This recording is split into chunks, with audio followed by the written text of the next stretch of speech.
Hi, Professor. I can't hear you for some reason.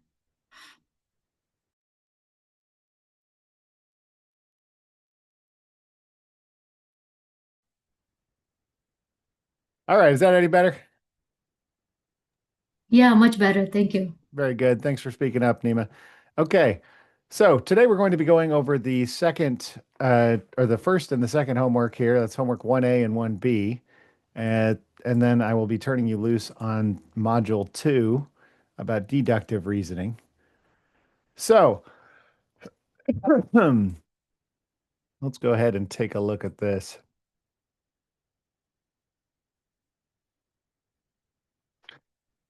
All right, got myself in streamer mode here. So, um, all right. The first of these are just about identifying the premise and conclusion indicators. So the first thing to note, and I mentioned this in the lecture, the first thing to note is that uh, the what an indicator does is it indicates or signals to your mind that the next complete thought that comes up in the argument is going to be either a premise or a conclusion. So some of these serve to tell us it's a premise, some of them serve to tell us it's a conclusion. The key thing is it needs to have a complete thought that follows it, and it's only that complete thought which should be treated as a premise or a conclusion, not just everything after it, right? So if you have a complete thought and then a comma or an and, um, those those will signal that you've got a different thought after it, right? So these were fairly simple if you identified those couple slides in my lecture that have the common uh, premise and conclusion indicators in English. So for is a premise indicator. The expression as a result is a conclusion indicator. The expression after all is a premise indicator. If and only if, you may have noticed, did not appear on either of those lists. Neither did however. So if and only if is actually a different kind of thing. It's called what's called a logical operator or a logical connective. These put two different thoughts into some logical relationship. That's a little different from what the indicators do. So the indicators serve what's called a pragmatic function. They tell us not how this thing is logically related to everything else, but how this thing should be interpreted, right? Um, so if and only if, though, is not an indicator. However, is just a kind of generic sentence transition that signals that the next piece of information you're going to bring up might put a contrasting point on something else that you previously said, right? That's usually how however is used. But it doesn't indicate that the thing that follows the however is either a premise or a conclusion. All right. These next ones are about identifying the premise and conclusion indicators in specific sentences. So here we've got for, which is a premise indicator, and that's really the only one we have. We don't have any other ones. Um, question 7. This actually has neither.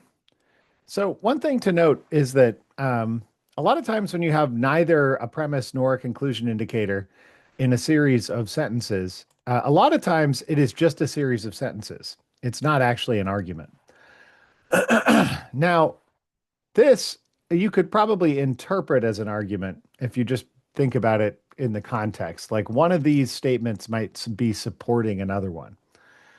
But without an indicator, you really can't identify whether it's an argument very easily. So if I ever ask you in this class, like, is this an argument? You should be looking for either a premise or a conclusion indicator or both. And if it lacks a premise or conclusion indicator, it's probably not an argument. So in this case, though, there's no premise or conclusion indicator. That's what we're looking for. Um, some of you may have locked on to the phrase in any case, but in any case is sort of like however or moreover or furthermore. It doesn't signal that this thing that comes after it is either a premise or a conclusion. And remember the definitions of premise and conclusion. A conclusion is the main thing you are arguing.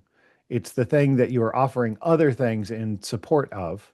And premises are the reasons for your main point, the things that you're offering as a reason to believe something. Question 8. This one has only a conclusion indicator, which is the word so. Question 9. This has both. So we've got because, which is a premise indicator, and therefore, which is a conclusion indicator. Excuse me, I'm getting a bit of a cough lately. I think I'm coming down with a little cold. Uh, so, the University of Pittsburgh's philosophy department has a distinguished reputation for, that's a premise indicator. The faculty of its PhD program have included major scholars in the discipline. So this is a reason why we should believe the conclusion that the University of Pittsburgh's philosophy department has a distinguished reputation. And it's indicated by this premise indicator for. All right. Question 11 has neither a premise nor a conclusion indicator. Now, a few of you may have noticed that this does have the word for in it, which is actually on that list, right? And in fact, the previous question had the word for in it, and it was a premise indicator, right? Now, the issue, though, is that the word for only serves as a premise indicator if it's followed by a complete thought. If you think back to your grammar school days, remember you have to form a complete sentence, you have to have a subject and a predicate.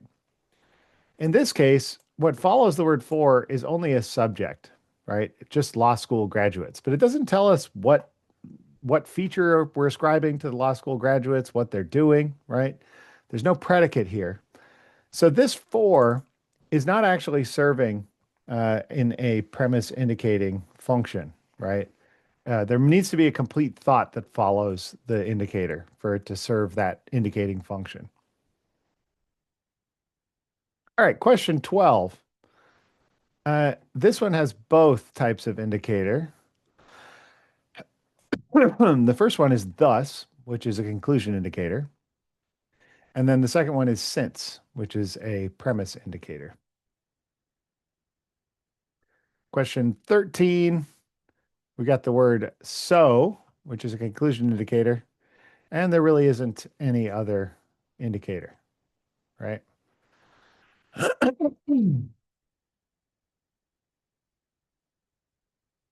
Question 14. By the way, as I'm doing this, I would recommend you go into your grades and see which questions you got right and which questions you got wrong. It should be available now. You should be able to see it. You should be able to go to your results page on Brightspace and see which questions you got right and which ones you got wrong. If anybody's having trouble with that, please let me know. That would be the best way to approach this. Question, let's see. So 14, we've got it follows that and since, both of which are indicators. It follows that is a conclusion indicator and since is a premise indicator. Okay, I've got a few questions also that distinguish descriptive statements from expressive and imperative statements. Remember that arguments are composed of descriptive statements. They're statements that assert something. So, bears love honey asserts that bears have a particular property, right? That can either be true or false, depending on what bears are doing, right? Whereas write your name on this test is an imperative statement. It tells somebody to do something. But notice that we wouldn't be able to we could add this to an argument, but it's not going to actually add anything as a premise or a conclusion because it's not the kind of statement that could be true or false, right? It makes sense to ask, do bears love honey? That's because the statement is descriptive. It doesn't make sense to ask, is it true that write your name on this test? Right? Notice how that sounds weird? It's because imperative statements are not truth apt. They're not the kind of statement that can be true or false. And the same is true for expressive statements like avocados, yuck. You could say, again, is it true that bears love honey? But you could not say, is it true that avocados, yuck? Uh, expressive statements only serve to express our feelings. What they don't do is make a truth evaluable claim about the way the world is. All right, the remaining ones here are all distinguishing arguments from non-arguments. The key thing here is looking for indicators. If you see an indicator, it's going to be an argument. If you don't see one, it's not an argument. So, question 18 is a non-argument. There's no indicator here, and there's nothing that suggests that this statement supports the other one or vice versa, right? It might be that we're producing more graduates than the country actually needs, but that really doesn't tell us that reducing the numbers through increasing student tuition seems a little harsh.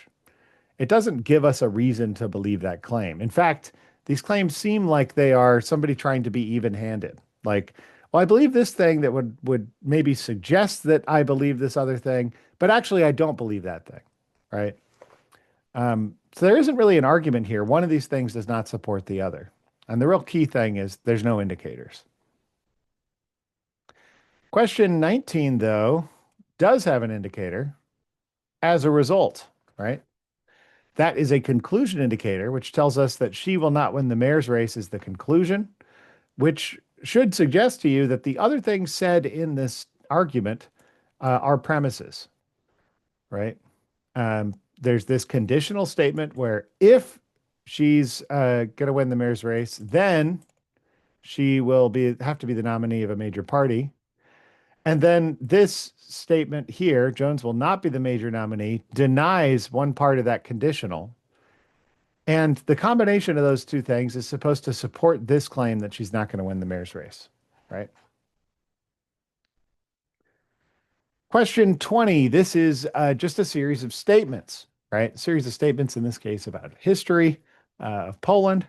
But it does not actually make any argument. There's no indicators here. 21. This is an argument. The reason is we've got this, it follows that, right? This is a conclusion indicator, which tells us that the other things in the argument are premises. Okay, so question 22. This is a bad argument, but it is an argument. So all movie stars are celebrities. Michelle Obama is a celebrity. Therefore, that tells us that this next thing is a conclusion. She's a movie star. One key thing to note is what makes something an argument is different from what makes something a good argument. This is an argument simply because it is offered as a kind of structured set of reasoning that tells us that this conclusion is supported by these premises. Now, what makes for the argument being good or bad is a much more complicated thing that we're going to spend a lot of time on exploring various facets of, right? But we have to make sure we know like how to distinguish arguments from non-arguments at the very start here. So this is a bad argument though, because even if it's true that all movie stars are celebrities, and even if it's true that Michelle Obama is a celebrity, it really doesn't tell us that Michelle Obama is a movie star. This argument treats it as though all movie stars are that being a movie star is the same thing as being a celebrity, right? That if you're a movie star, you've got to be a celebrity and vice versa. But that's not really what this implies, right?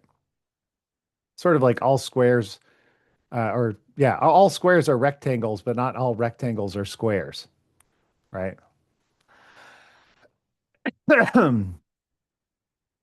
Question 23 is an argument. We've got a because here, which is a premise indicator.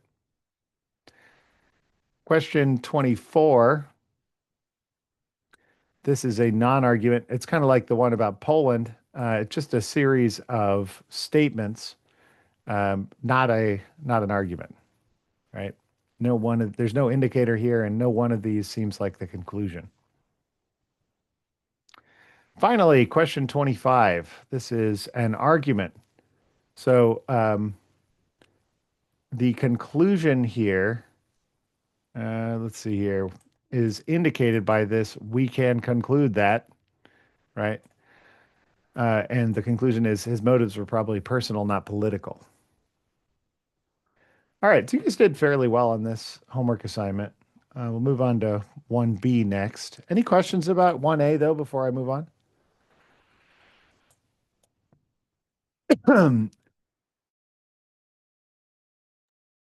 Gosh, okay. Yeah, I was gonna ask you, Yeah. Professor, Yeah. is if and only if, is that an argument or not an argument?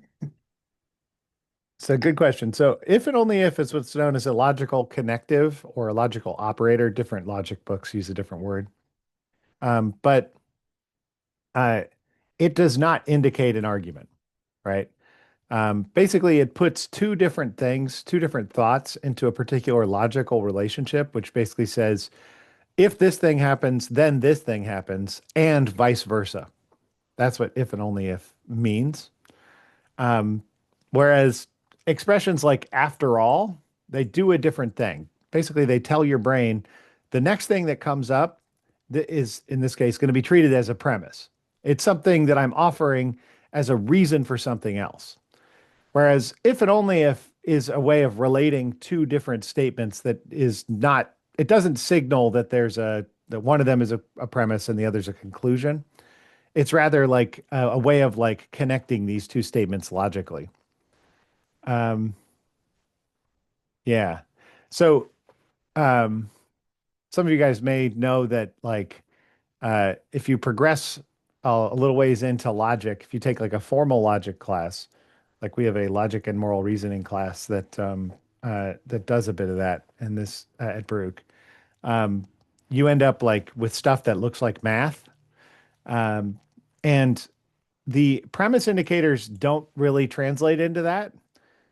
They are ways of constructing natural language arguments and indicating that one thing is a premise and another is a conclusion. Um, Expressions like if and only if are like the sort of equivalent of like the plus sign in math, right? They're a way of like, whereas the plus sign is a way of relating two numbers. If and only if is sort of a way of relating two thoughts in that same kind of way, right? But the indicators just do something different. They're a pragmatic signal to your mind that something should be treated a particular way in this context. Does that make sense?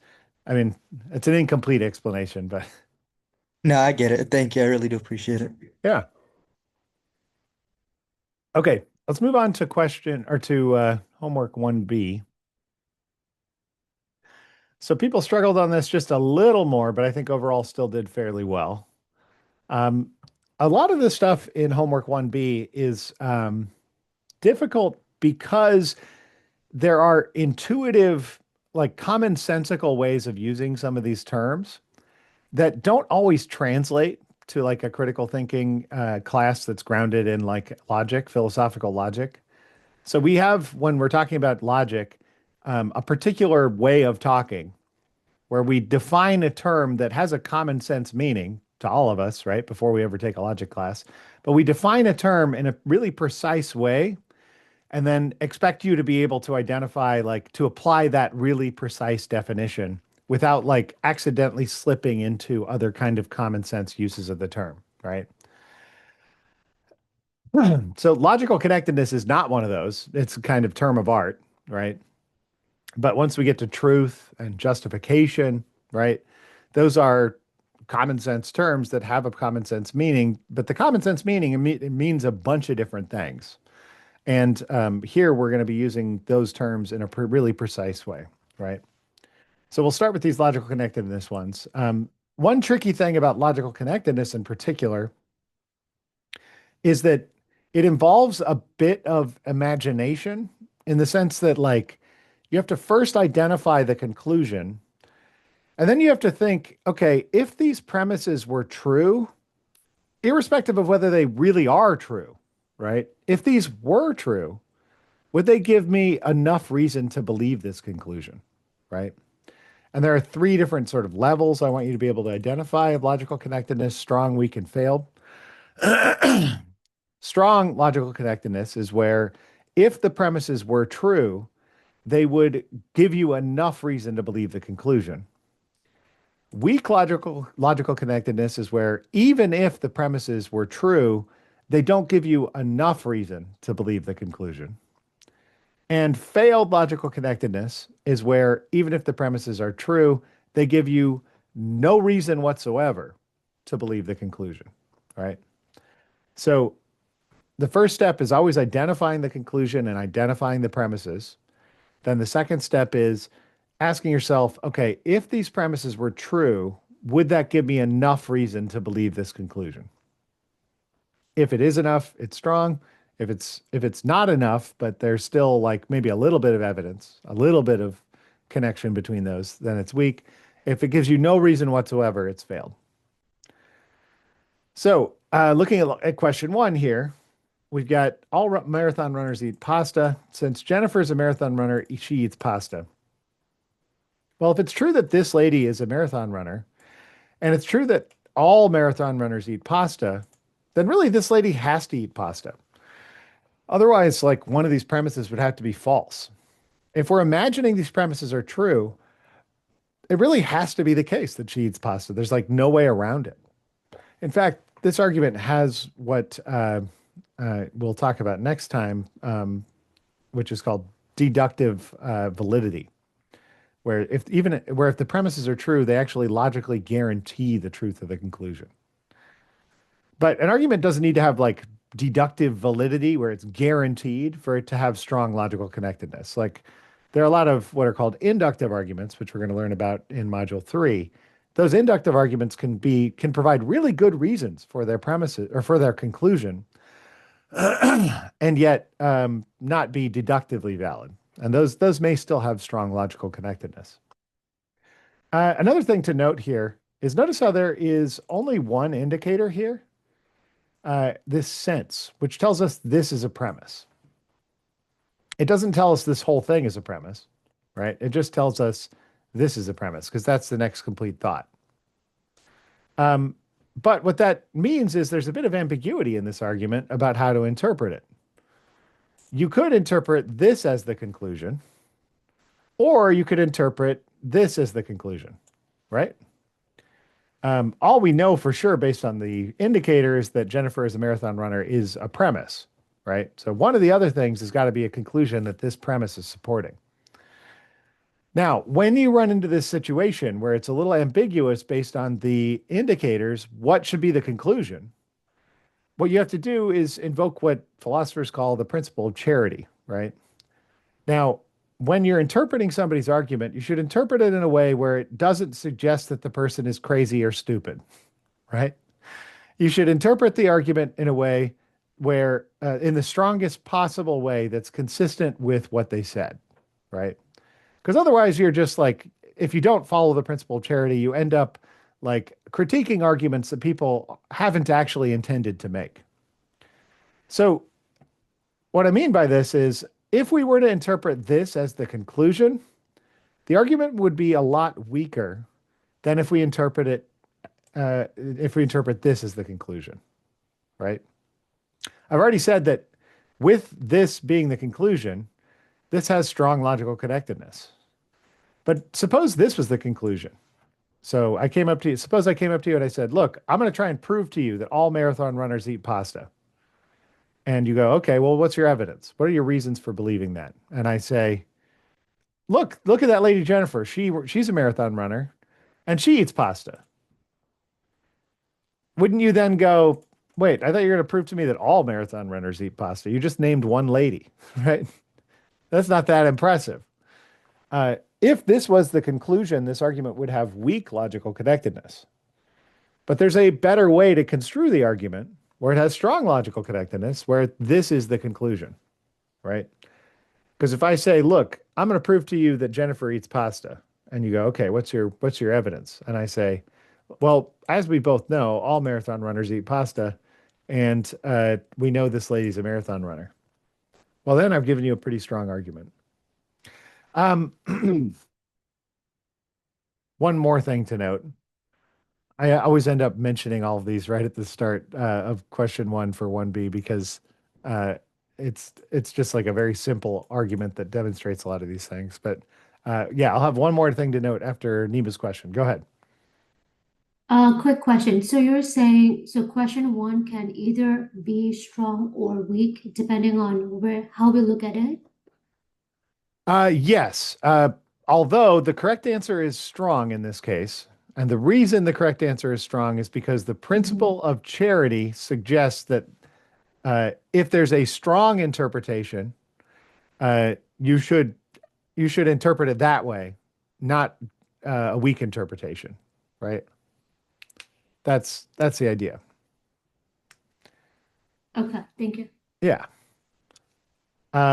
Okay, so um, the other thing to note is that it may be very easy for you to go, look, this is probably not true, right? Like it's probably not true that all marathon runners eat pasta.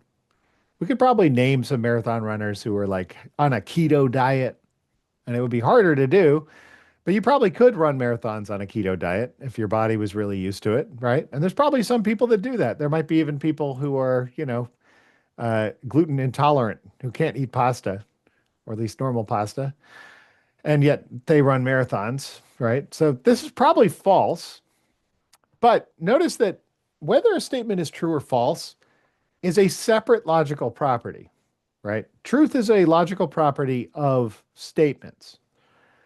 Logical connectedness is a logical property of arguments, right? So it actually doesn't matter when we're assessing the logical connectedness of this argument. It doesn't matter whether the premises are true. It also doesn't matter whether the conclusion is true. You could have an argument that has strong logical connectedness, and yet every statement in it is false. And this is just a general point about this class. I'm going to be teaching you a bunch of different tools in your toolbox for assessing arguments, right? And it's very important to keep those tools in their correct little spot.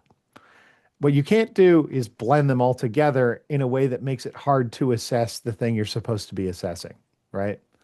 So logical connectedness has one particular test for it. And then truth has a different test. Justification has a completely different test. All of these different concepts have a different test that you need to learn to apply. And one of the tricks about this class is it's sometimes very easy to slip into a different use or either a different use of the term that we're using rather than the precise definition, or alternatively to slip into a test for a different concept, right? Here we're concerned with logical connectedness, not with truth. Now it's true that a good argument, one that you should actually believe the conclusion of, has true premises. But this is just one way that arguments can go right or wrong, whether they have true premises and a true conclusion. Another way they can go right or wrong is if their premises are not logically connected with their conclusion, right? Okay, going on. Question 2. Many birds chirp, so birds must eat birdseed. Well, this argument, I would say, gives us no reason whatsoever to believe the conclusion that birds must eat birdseed. Like the kind of sound that an animal makes really doesn't tell us anything about what that animal eats. You could know that dogs bark, but that wouldn't tell you that dogs eat dog food, right? You could know that humans talk, but that wouldn't tell you what humans eat either. So there's really no evidence offered by this premise for the conclusion at all, right? This premise doesn't support the conclusion at all, even if it's true, and it is in fact true. All right, question 3 is a good demonstration of a weak argument. There's actually a couple reasons why this is weak. I wonder if you guys can identify them. So the conclusion is that your brother watches network news programs, right? Can anybody tell me why we shouldn't believe this conclusion? Why it's not enough reason to believe this conclusion, even if these premises are true? Like, what's the problem with these premises? There's a couple.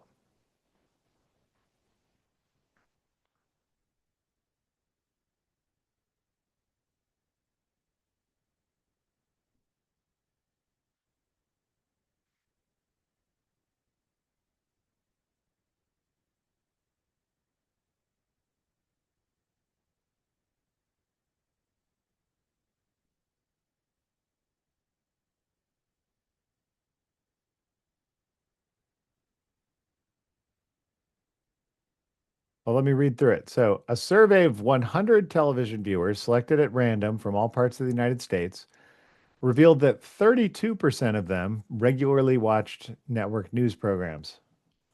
Your brother watches TV, right?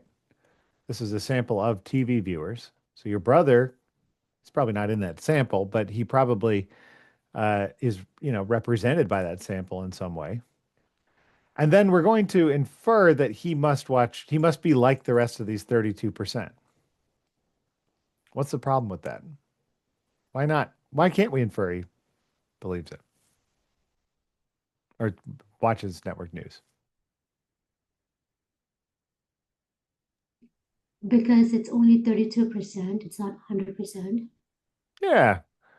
And I don't think it would necessarily need to be 100%. Like if it said Like 90%, on a higher range percent, yeah. yeah.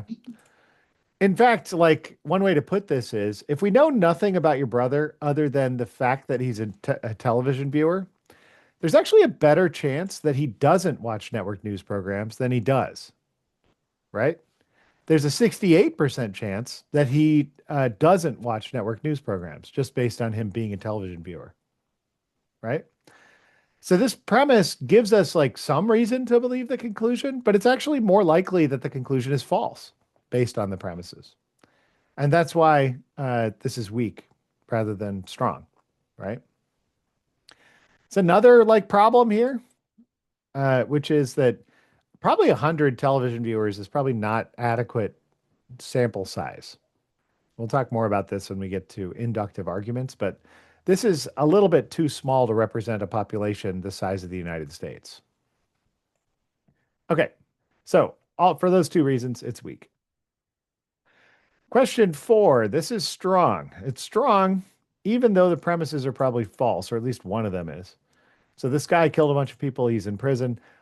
The second premise is all mass murderers write best-selling books after they're sent to prison.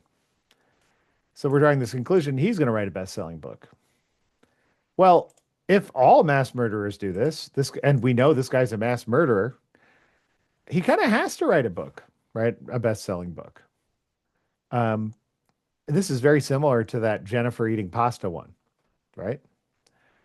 Now, the trick here is that this is probably not true. It's probably not true that mass murderers, all of them, write best-selling books when they're sent to prison. But again, we're not really concerned with whether the statement is true. We're concerned with whether, if it were true, would it give us enough reason to believe the conclusion? And in this case, it does. All right, question 5. This one is failed.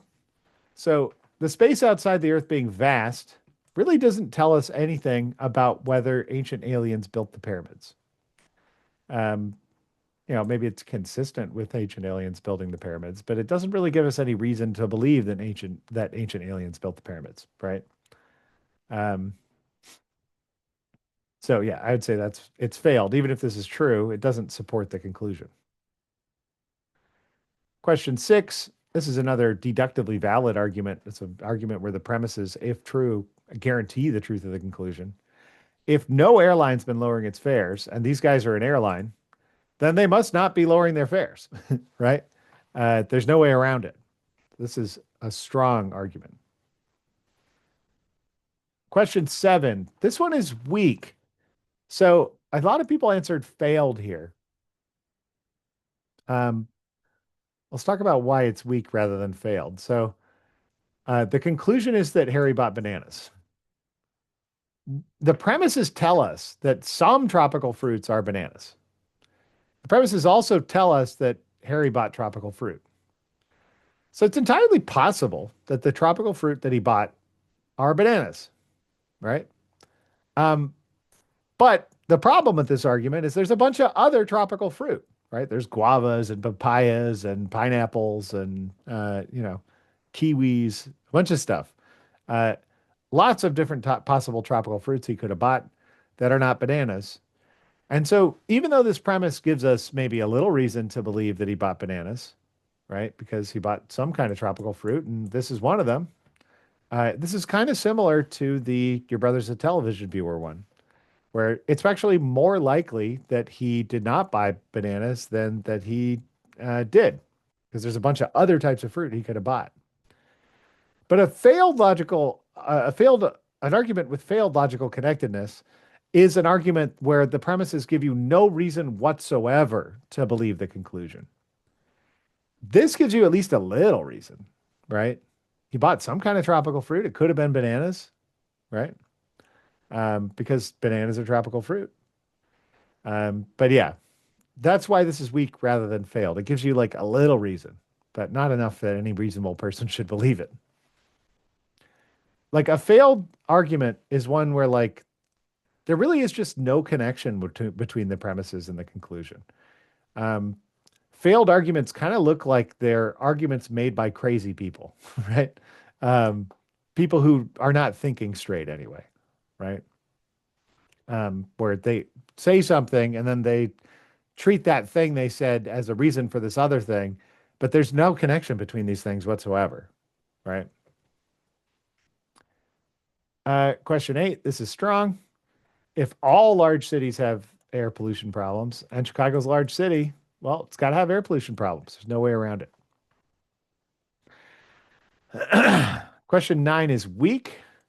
So a real key thing here has to do with what's called a quantifier. So the word some is a quantifier. You'll learn more about this in lecture 3. So a quantifier tells us how much of some group you're talking about. Some is what's called a non-universal quantifier. It tells us that we're talking about a portion of this group, not the entire group. So this argument with this quantifier that tells us we're only talking about some very prosperous countries is weak. It's weak because it doesn't include all the prosperous countries or even a majority of them, right? The claim that some very prosperous countries maintain restrictions on immigration could be true, even if there's just like 2 of them. And the majority of prosperous countries maintain other kinds of restrictions that are, not like this, right? Or don't have restrictions at all. So even if the premise is true, it doesn't imply or give us enough reason to believe this conclusion, because there could be a bunch more other types of countries that have different types of immigration but are still prosperous, right? If this had said all very prosperous countries maintain these kinds of restrictions, right, then it would be strong, right? Because then it means like, no, without exception, if you're a prosperous country, you've got these restrictions. So it would have to be necessary, or at least maybe it wouldn't have to be necessary, but it might be a pretty good reason to believe that it's necessary, right? Question 10. This one is strong. If all college students get good educations, and this guy's a college student, he's got to get a good education. All right, now we're getting into the words that have a common sense meaning that is a little different than the words that we're using in the way we're using these words in this class. One of them is consistency, right? Or consistent. So a set of statements is consistent if they could all be true at the same time. In other words, if they don't contradict each other. So the set of statements, the first statement being 2 + 1 = 3, and the second statement being all giraffes have long necks. This is consistent because 2 + 1 = 3 would not mean that giraffes can't have long necks. And if giraffes have long necks, it wouldn't mean that 2 + 1 = 3 couldn't be true. Both these things can be true at the same time in the same world, and thus the statements are consistent. That's not the case, though, for question 12, right? No cat is a dog. If that's true, then it can't be the case that some cats are dogs. Uh, if some cats are dogs, that means that there's a dog that is a cat, right? If one of these things is true, it contradicts the other thing. It makes the other thing impossible to be true. And that's the hallmark of an inconsistent set of statements. Question 13. This is a consistent set of statements, right? It's entirely possible for this one thing to happen. This meteorite goes through the roof of the house. And then later for this other thing to happen, for it to bounce on a chair and bounce on the floor and land in a chair. Nothing about it going through the roof of the house prevents it from landing in the chair eventually, right? Question 14 is a little tricky. The reason is that it's got a logically impossible statement in it. So the claim that the U.S. is at the same time both increasing its average output of carbon dioxide and decreasing its average output of carbon dioxide is logically impossible. It's possible for us to be increasing our output and decreasing it at the same time because maybe we open one plant that spews a bunch of pollution into the air and we close a different one, right? But what we can't do is both increase our average output and decrease our average output, right? Our average output is just one number and it takes into account all the different variations, right? So it can't be going both up and down on average at the same time. Now, anytime you have a logically impossible statement in a set of statements, it renders the entire set inconsistent. And that has to do with the definition of consistency, right? A statement, if what it is for a set of statements to be consistent is for it to be possible for all of them to be true at the same time. And a logically impossible statement is a statement that could never be true. You couldn't even imagine it being true. Then any set you're going to put that into means that not all of the statements in that set can be true, right? Because that statement can never be true. So everybody got this right. It's inconsistent. Question 15 is a little tricky, mostly due to the kind of double negative here. Saying a turtle is not slower than a deer is basically saying that the turtle is as fast or faster than the deer. But if that's true, then it would not be true that the deer is faster than the turtle, right? One of these things being true precludes the other thing from being true. Question 16 is consistent. This is testing to see whether you know that consistency doesn't depend on actual truth, but just on hypothetical truth when combined with another statement, right? So it's not true, actually, that the moon is made of cheese. It's also not true that all lawyers are rich. But nevertheless, if the moon were made of cheese, it wouldn't stop all lawyers from being rich. You could write a book where both of these things happened at the same time, and therefore the statements are consistent. The same thing's going on here with question 17. Some garbage men are U.S. presidents. Not true. Every dog is an astronaut. That's not true. Only a few dogs have been astronauts. It didn't turn out really well for most of them, unfortunately. So both of these statements are false, but if one of them is true, it doesn't stop the other one from being true, right? Okay. Now let's talk about truth. So as I mentioned in the lecture, there are a bunch of different definitions of truth. There are subjectivist interpretations of truth. There are relativist interpretations of truth, contextualist interpretations, nihilist interpretations, tons of different meanings to the word true.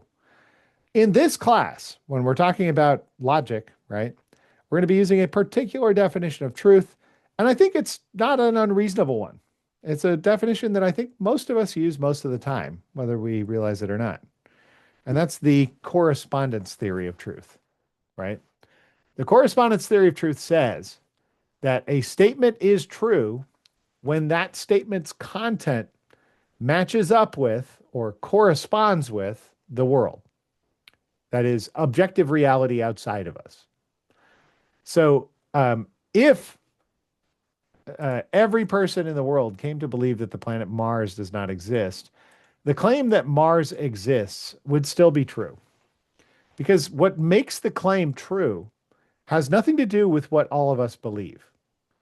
Um, what makes that statement true is just the fact that there is this rocky planet out there floating around in space. The only way that you can make this statement false is by like taking a Death Star and going over there and blowing up Mars. The only way you can actually make a statement false on the correspondence theory of truth is by changing the way the world is. You can't just change your mind and make the statement false when before it was true, right? So a key thing here is that the correspondence theory of truth separates the notion of truth from the notion of belief. It doesn't matter whether anybody believes a statement. It doesn't matter whether anybody will or has believed the statement ever. All that matters is whether the statement, as literally stated, has content that matches up with the world as it actually is outside of us. Another important thing is that the correspondence theory of truth divorces truth from justification. So whether we have a good reason to believe something or not is irrelevant to whether it's true. Statements can be true even though we have no good reason to believe them. And statements can be false even though we have really good reasons to believe them. So usually, if we believe things with good justification, we end up believing something true. But there's no conceptual connection between those things. It's not a conceptually implied necessary feature of truth that we have justification for it, right? Instead, truth is just a separate feature, a separate logical feature of statements, right? From justification or from belief. I should also define belief because I don't have questions that directly assess that. A belief is just a mental state that asserts something about, it's a mental state that asserts something, right? Typically, it's about the world, right? So I have a belief that the room I'm in right now has a floor. Each of you has a belief that you have a tongue, which I may have made you think about, right? Just by saying it. Each of you believes that the sun is going to rise tomorrow, right? These are assertions that you are implicitly committed to. They are assertions that are that we can ascribe to you based on what's going on in your mind, right? You have mental states that assert that the world is a certain way. And we know you have these beliefs even if you wouldn't really recognize them or they're not conscious to you. Because if we were to change the world such that we undermine your belief, you would be surprised. If it turned out that you do not have a tongue, right? And if your tongue popped out of existence right now, and then I said, you believe you have a tongue, and then you went to check and you realized, oh crap, I don't have a tongue, right? You would be really surprised. And it's because you believe you have a tongue, right? You have a mental state that asserts something about the world, about your body, namely that you have a tongue. Okay, going on. Question 19. Suppose that by accident no human had ever encountered a dragonfly. The claim that dragonflies are capable of flight would still be true, even if we've never seen a dragonfly. Now, we probably wouldn't have ever come up with the words that are necessary to formulate this statement, but as literally interpreted, the statement is true because what it asserts about the world is the way the world is. There are these little guys flying around, called that are dragonflies, right? And again, we probably would never have the word for dragonfly because we would have never seen it. But in principle, the statement, divorced from anybody believing it, is still true. And similarly, if I believe I can magically walk through a firm brick wall, I can't make myself go through it just by thinking about it, right? It's still false. All right, let's talk about these ones for justification. So justification is another function. It's another logical feature of beliefs or statements, right? if you have justification for something you believe or something you've said, what that means is it is the product of a reliable, generally truth tracking process. Now, it doesn't have to perfectly track the truth. Sometimes we can be very well justified and yet get it wrong through no fault of our own. But nevertheless, it has to be a pretty reliable process, a process that, when you take into account how serious the question is, how serious the belief is, usually gets it right. So in some cases, like it doesn't really matter whether we're right or wrong, like it's just a piece of trivia. And in those cases, the bar for justification is really low, right? Whether we should believe this thing or not really doesn't matter that much. And so like if we have more reasons than for it than against it, we should believe it. But then there are other cases where we really want to be damn certain. Like, this is why in criminal trials, you have to prove somebody is guilty beyond a reasonable doubt. Because it means, and what that means is sometimes guilty people go free, right? Because we don't want a system that gets it wrong a bunch of times. It's a very, very important to only send guilty people to prison, right? So, in those kinds of cases, the bar for justification is really high. We want to make sure that the reason we're believing things is a really reliable truth tracking process. In other cases, it's not as important, just a kind of preponderance of evidence is adequate.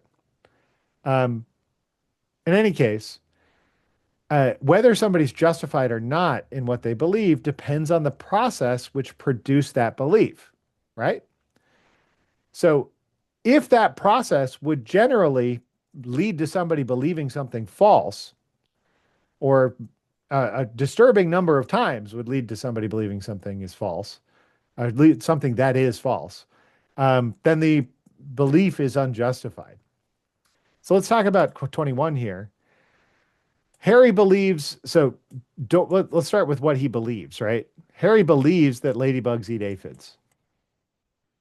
Now, some of you guys may have realized, some of you guys may know this ladybug piece of trivia, which is that is what ladybugs eat.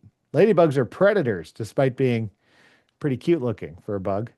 They lay aphids. They're carnivores, right?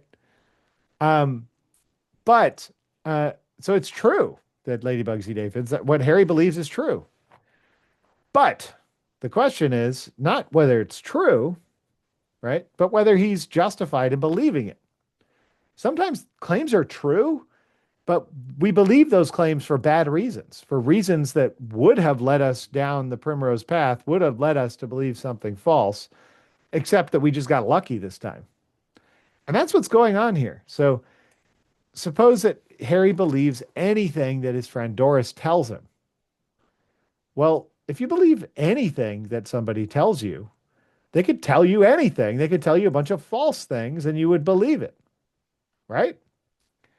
And so it just so happens that Doris tells him something true, but the process that produced his belief is not a reliable one. Doris could have told him that the moon is made of cheese, and he would have believed that too, because he believes everything that Doris says, right? That's why this is unjustified. And the key thing here is it doesn't matter whether his belief is true. He just got lucky in this case, but the process is what matters for justification.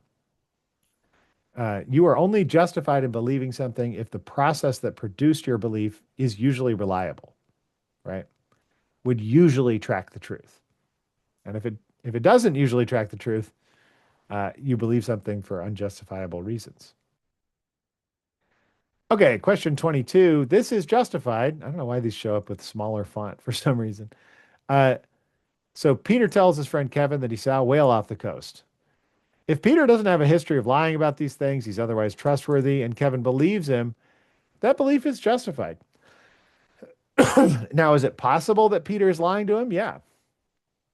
But that would be contrary to, Peter's history. Generally, if you believe something that's, right in front of you, that you perceive with your own senses while you're sober and under good lighting conditions, and it's not really far away or really small, right? What you perceive is you're justified in believing it. Because usually when we see things in the world around us, we don't misrepresent them. Our senses are generally truth tracking. Now, they have characteristic defects, right? Even our thinking has characteristic defects, which we'll explore in this class. But nevertheless, usually, in those kinds of optimal conditions, you're just justified in believing what you believe. You're also justified in believing what trustworthy people tell you, at least most of the time under most conditions, right? You don't have to have a completely 100% reliable process for producing your belief, for your beliefs to be justified, right? Now, I should flag that that's not something all philosophers have believed. If any of you guys read Rene Descartes, you'll see that he actually thought you have to have a perfect truth tracking process before you are justified in believing anything, right? But most people and most philosophers don't believe that, right? I think that that's where Descartes went wrong. We just can't be perfect all the time, right? Okay, so going on. These last three are difficult because they combine the notion of truth and justification in a way that's supposed to test your ability to distinguish these things. You're going to get a few questions like this on the exam. So watch out for these. When you run into questions like 23 through 25, what you really need to do is separate out these tests. So the first thing you should do is identify what the person believes. The second thing you should do is ask, does this correspond with reality as it's been sketched in whatever I'm describing to you, right? And the third thing you should do is ask, why does this person believe it? Is it the product of a generally truth tracking process, right? So what does she believe? She believes that George Washington was, or that she's the great-great-granddaughter of George Washington, right? Now, is that true? Well, in this scenario, it is, right? Because independently, so I'm gonna make this a little bigger. Independently, a historian at a local university happened to look up her genealogy and found out, oh yeah, Sarah's great grandfather was the son of George Washington, which would make her the great great granddaughter, right? And George Washington, the great great grandfather of her. Now, so it's true in this story that she is this, that she has this relation. However, why does she believe it? Is it the product of a generally reliable truth tracking process? And the answer is no. So why does she believe it? Well, she took a hallucinogenic drug like acid or peyote or mushrooms, psilocybin mushrooms, right? And came to believe this thing as a result of that trip. Well, I will submit to you that if you believe everything that you encounter while you're on a trip, you're going to believe a bunch of false things, right? Generally, hallucinogens confuse you. They make reality really hard to interpret, right? So if you use that as the kind of like signal for whether you should believe something or not, like, well, it came up while I was tripping, you're going to end up believing all kinds of false things. Now, as a matter of fact, what she believes ends up being true, but it's kind of an accident, right? It's not justifiable, even though it's true. So what she believes is true, but unjustified. Right? It matches up with reality, at least as I've sketched it in this little story, but she doesn't believe it for a good reason, right? Okay, question 24. Most people got this one. That's good. So what does Anthony believe? Well, he believes that he put on his favorite shirt. In this story, does that match up with reality? Does that correspond with reality? Well, no, because his favorite shirt was destroyed in the wash, right? Like the singular shirt that he thinks is his, that is his favorite, has been destroyed. It's no longer in existence. And therefore, his belief, strictly speaking, is false, right? He thinks he put on his favorite shirt, but that's a different shirt, right? It might look the same, but it's different. Now, why does he believe it?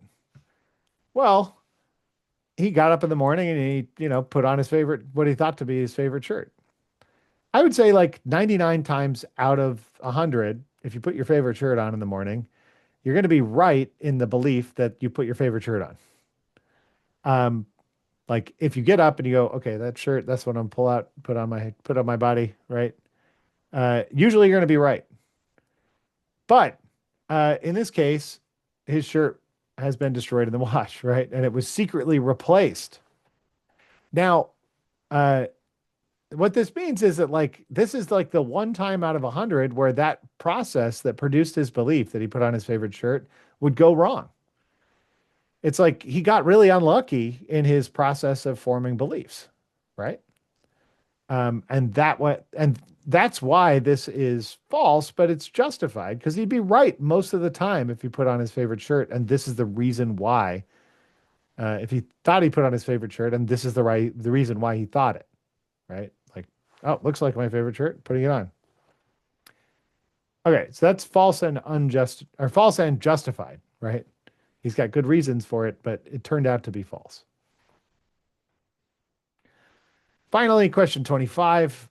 Justin believes that bears are closely related to insects. I haven't given you any reason in this little story here to doubt that bears are not, in fact, closely related to insects. They're quite distantly related, right? So this statement is false, doesn't match up with reality. And the reason why he believes it is a bad one. He had a deep spiritual dream where a magical bear informed him of it. Well, if you believe everything that happens in your dreams, you're going to believe all kinds of crazy stuff, right? It's not a reliable truth tracking process because dreams are subject to all kinds of wild interpretation and lots of crazy stuff happens in dreams that doesn't correspond with reality, right? Okay, any questions about 1B? And I should emphasize that, like, as I'm going through these, you should feel free to raise your hand. If I get through an explanation of one of these and you're like, I still don't get it. That's what this is for. So please feel free to raise your hand or chime in, put something in the chat as I'm going through it too. But yeah, any questions about this one?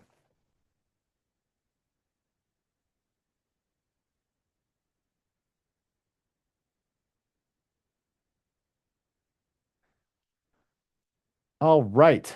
So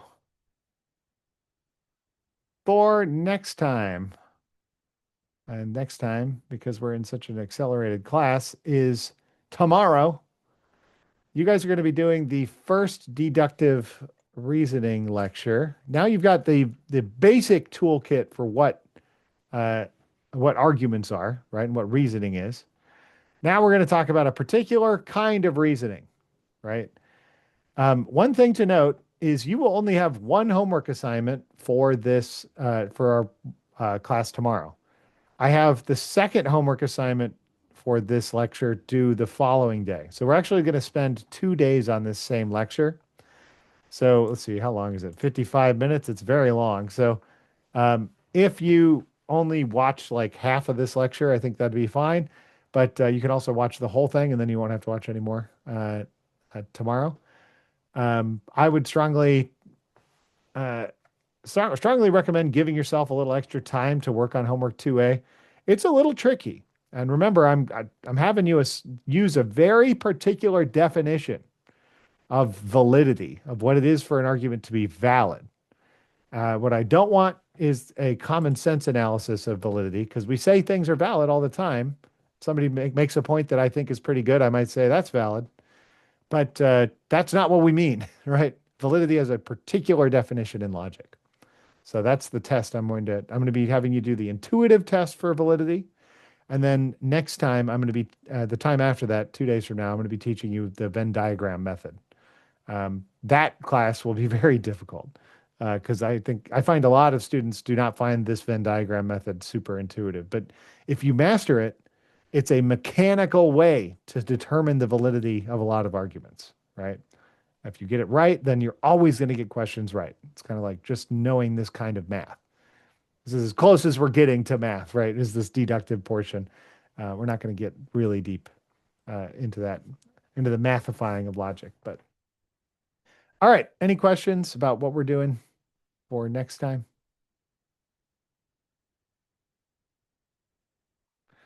Oh, Bougie wants to know, Bougie in Brooklyn. uh, I wonder what your real name is. So, uh, the makeup quizzes, the way it works is for anybody that missed it on the first day, the makeup quizzes, you can take them at any time and they will give you back up to 20% on the associated homework assignment. So for homework 1A, if you took that homework and you got an 80% on it, if you take the makeup for homework 1A and you get all 5 questions right, then you would get 100% on homework 1A. If you take the makeup and you get, 3 questions right, then you'd get an extra 12% back, and now you'd have 92%, right? So it's a way to improve your score by doing a little bit of extra work after the fact. And I would recommend you do that if you're not satisfied with your grade, that you do that after we meet and discuss all the answers to the homework for a given assignment. So that's the way that works. Oh, yeah, cool, Shakir. Jung? Hi, Professor. Question.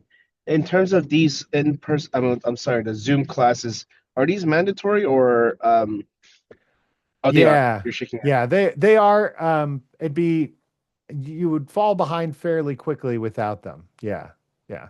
So I would try. head. So, Yeah.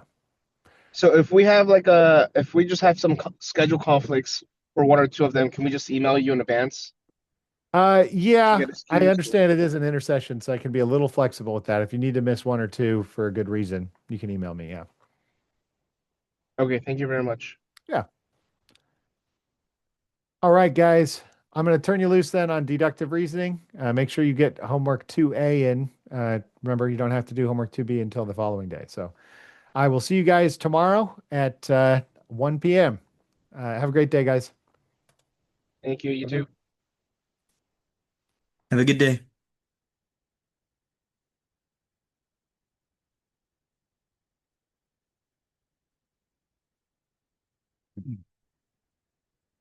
Any questions before I close the Zoom? All right.